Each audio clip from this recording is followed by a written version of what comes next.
Okay, so we're going to look at Chapter 5 this week. Chapter 5 is titled Social Groups and Formal Organizations. And so the learning objectives for this week are to discuss the main characteristics of primary groups, secondary groups, in-groups and out-groups, reference groups and social networks, summarize the characteristics of bureaucracies, their dysfunctions, and goal displacement, also contrast ideal and real bureaucracy. Discuss humanizing the work setting, fads in corporate culture, the hidden corporate culture, and worker diversity.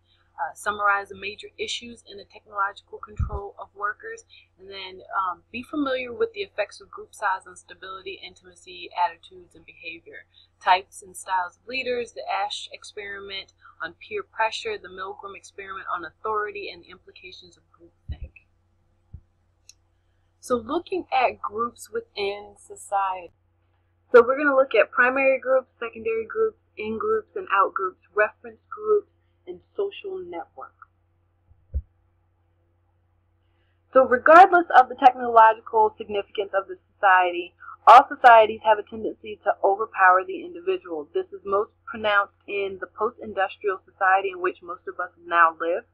So Durkheim believed that small groups serve as a sort of lifeline that helps prevent anomie. Distinguish between aggregates, categories, and groups. An aggregate is made up of individuals who temporarily share the same physical space but do not have a sense of belonging together. A category is a collection of people who have similar characteristics. Unlike groups, the individuals who make up aggregates or categories do not interact with one another or take each other into account. The sociologist Charles H. Cooley used the term primary group to refer to groups characterized by cooperative, intimate, long-term, face-to-face relationships. The group becomes part of the individual's identity and the lens through which life is viewed. It is essential to an individual's sociological well-being, as humans have an intense need for associations that promote feelings of self-esteem. So as you look at this image, you'll see that the caption says the outstanding trait that these three people have in common does not make them a group but a category. And that's basically because the three of them have bald heads. They are not a group because more than likely they do not interact. This picture appears to be kind of photoshopped together. But they do fall in the same category of having bald heads. So primary groups can be described as families. As in this picture, you'll see it says primary groups such as the family play a key role in the development of the self.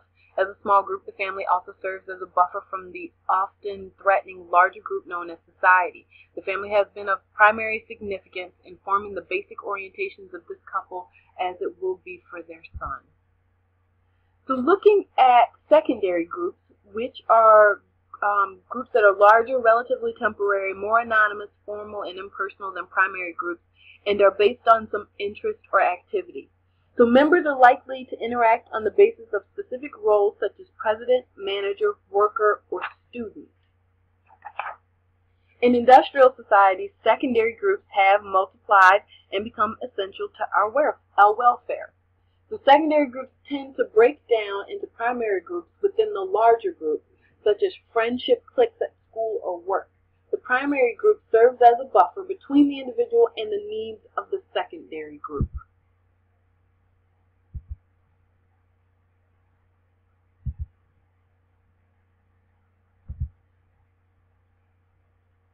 So next we're talking about in-groups and out-groups. So groups towards which individuals feel loyalty are called in-groups, while those toward which they feel antagonism are called out-groups. The social division is significant sociologically because in-groups provide a sense of identification or belonging, which often produce rivalry between groups.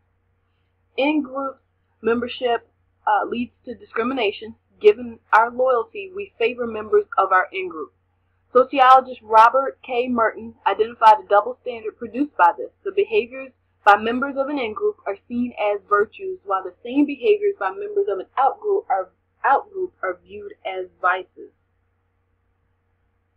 So dividing the world into we and them can sometimes lead to acts directed against the out-group. Reference groups are the groups we use as standards to evaluate ourselves, whether or not we actually belong to those groups. They exert great influence on our behavior. People may change their clothing, hairstyle, speech, and other characteristics to match what the reference group would expect of them. Having two reference groups that clearly conflict with each other can produce intense internal conflict. And so this picture is an example of that, showing the Ku Klux Klan in the background while an African-American police officer is protecting their freedom of speech from those who may oppose what they're doing. So these are two separate groups. These are two separate reference groups that are within the same context. So social networks consist of people linked by various social ties. Clusters or factions that form within large groups are called cliques. So cliques, families, friends, and acquaintances can all be basis for social networks. So we're not talking about the internet. We're not talking about Facebook, Twitter, Instagram, MySpace, any of that. We're actually talking about the real physical social networks of those that you socialize with and interact with on a regular basis. So interaction takes place within social networks that connect us to the larger society. One of the ways people are expanding their social networks is through Facebook, which is an electronic way to meet friends. So Stanley Milgram did an experiment that demonstrates how small our social world really is. He found that social networks are so interrelated that almost everyone in the United States is connected by just 5 links. So that kind of goes along with the joke of, I believe it's like 6 degrees of separation from Kevin Bacon. So one reason it is so difficult to overcome social inequality is because our social networks contribute to inequality.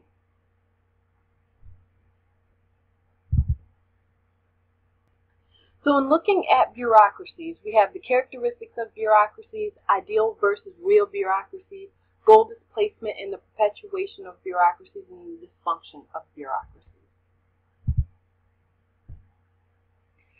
So Max Weber identified the essential characteristics of bureaucracies which help these organizations reach their goals as well as grow and endure.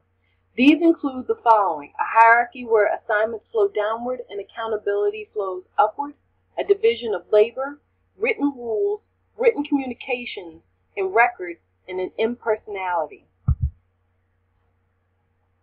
Weber's characteristics of bureaucracy describe an ideal type, a composite of characteristics based on many specific examples. So the real nature of bureaucracy often differs from its ideal image. So goal displacement occurs when an organization adopts new goals after the original goals have been achieved and there is no longer any reason for it to continue. The March of Dimes is an example of this. So it was originally formed to fight polio, but when that threat was eliminated, the professional staff found a new cause, which was birth defects. So with the possibility of birth defects someday being eliminated as our knowledge of human genes expands, the organization has adopted a new slogan, breakthroughs for babies, which is vague enough to ensure their perpetual existence.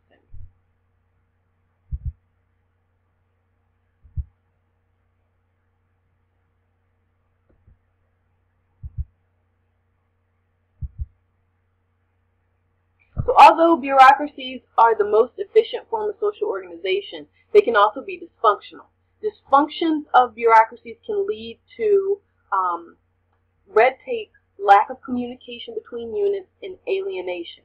So examples of these dysfunctions include an overly rigid interpretation of rules and the failures of members of the same organization to communicate with one another. Because according to Max Weber, the impersonality of bureaucracies tends to produce workers who feel detached from the organization and each other. Red tape, or the strict adherence to rules, results in nothing getting accomplished. A lack of communication between units means that they are sometimes working at cross purposes. Sometimes one unit undoes what another unit has accomplished because the two fail to inform one another what each is doing. Bureaucratic alienation, which is a feeling of powerlessness and normlessness, occurs when workers are assigned to repetitive tasks in order for the corporation to achieve efficient production. thereby cutting them off from the product of their labor. The alienated bureaucrat is one who feels trapped in the job, does not take initiative, will not do anything beyond what she or he is absolutely required to do, and uses rules to justify doing as little as possible. To resist alienation, workers form primary groups and band together in informal settings during the workday to offer each other support and validation. They also personalize their workspace with family photographs and personal decorations. So not all workers, however, succeed in resisting alienation. Bureaucratic incompetence is reflected in the Peter Principle. The members of an organization are promoted for good work until they reach their level of incompetence. If this principle were generally true, then bureaucracies would be staffed by incompetence and would fail. In reality, bureaucracies are highly successful.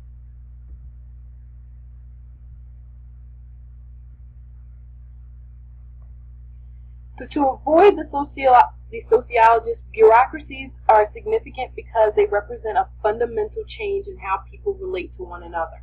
Prior to this rationalization, work focused on human needs, such as making sure that everyone had an opportunity to earn a living. With rationalization, the focus shifts to efficiency in performing tasks and improving the bottom line. So sociologists use the term corporate culture to refer to an organization's traditions, values, and unwritten norms. Most of what goes on in corporate culture, however, is hidden. To ensure that the corporate culture reproduces itself at the top levels, people in positions of power groom other people they perceive to be just like them for similar positions of power. In the United States, personal achievement is central. Workers are hired on the basis of what they can contribute to the organization that hires them. So corporate culture is pretty much what makes that company, what distinguishes it from others. So a corporate culture can actually be kind of like uniforms or the way things are done at certain places. So the corporate culture of Moe's restaurant is, as soon as you walk in, they all yell out, "Welcome to Moe's." Corporate culture in forms of uniform. Whenever you go into like a Foot Locker, they have on the referee uniform. If you go to, I believe it's Victoria's Secret, they wear all black.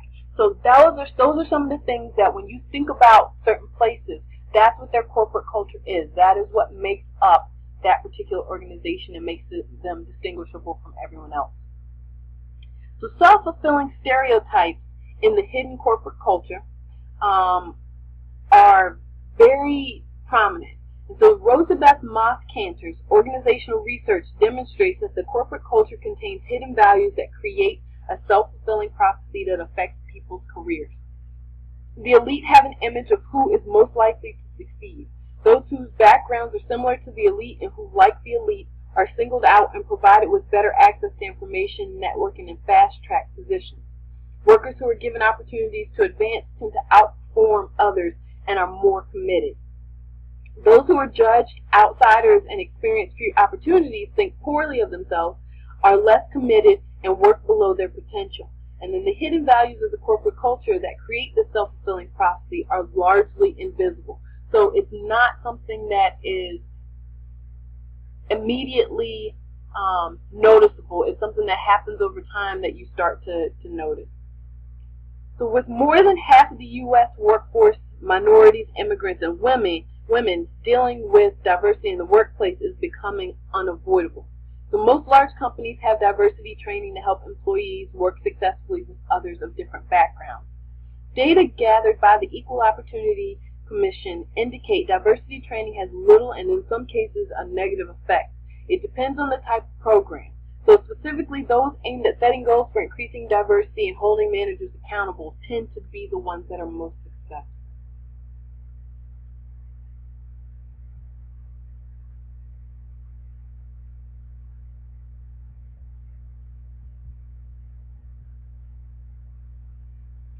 While the computer has the capacity to improve the quality of people's lives, it also holds the potential of severe abuse.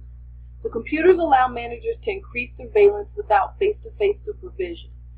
Computers can create the maximum security workplace, potentially keeping track of every movement a worker makes while on the job. Some worry that this is only a short step from this type of workplace to the maximum security society.